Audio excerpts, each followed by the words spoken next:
So, I want to talk about something super serious and something every man needs and why it's so important. And that's brotherhood.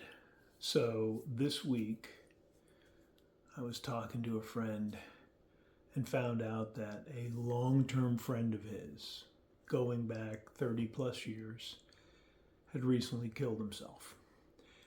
He had retired after almost 40 years with the company. 2 months later, his wife asked for a divorce.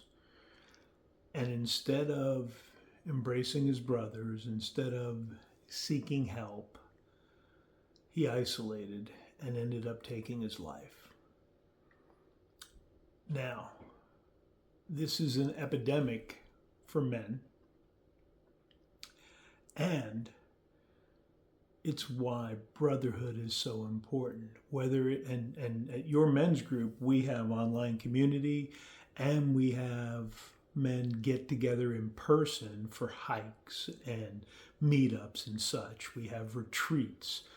But last night we had the bonus poker game for the first time. So I've had for 14 years a poker game. And we're to the point now where we never have less than 8, sometimes have more than 10. Sometimes we have more people than we can handle. And we get together once a month, and it's next week. But we talked about doing an extra game.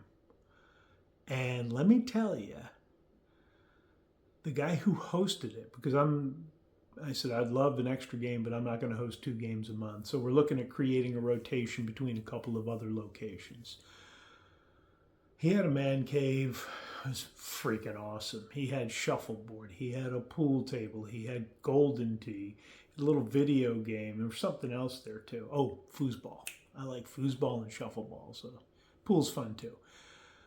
But, one of the guys even said, hey, we should, if it works for you, even we could start a little earlier. We could play some games before poker. Because it isn't about who's winning or losing at poker. It's about laughter. It's about getting together with friends. Now, I got my ass kicked in poker last night. I had no luck at all. I got all in twice with the best hand. Somebody caught on the river to beat me. Boats both times. I knew I had him beat. And he boated up one time, tripped up another. And it's just one of those nights. You know what? I didn't get mad. I didn't get the outcome I wanted. I didn't get mad. I didn't get delusional. I didn't get upset. I said, wow, good hand. Because it all works out.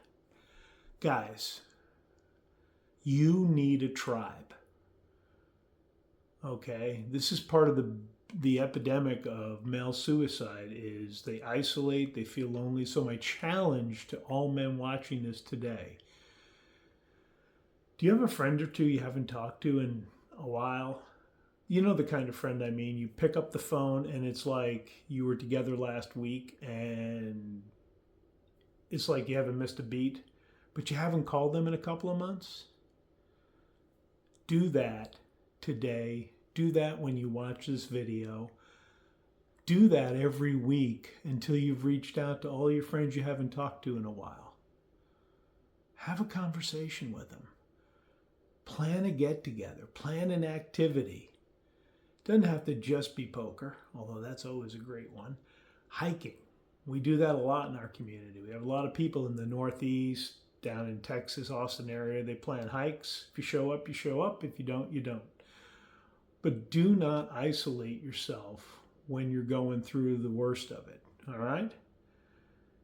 And if you are going through the worst of it, you want someone to talk to, my contact information is down below. If you want brotherhood, yours men's group, we've got 2 weekly calls to allow men to get together.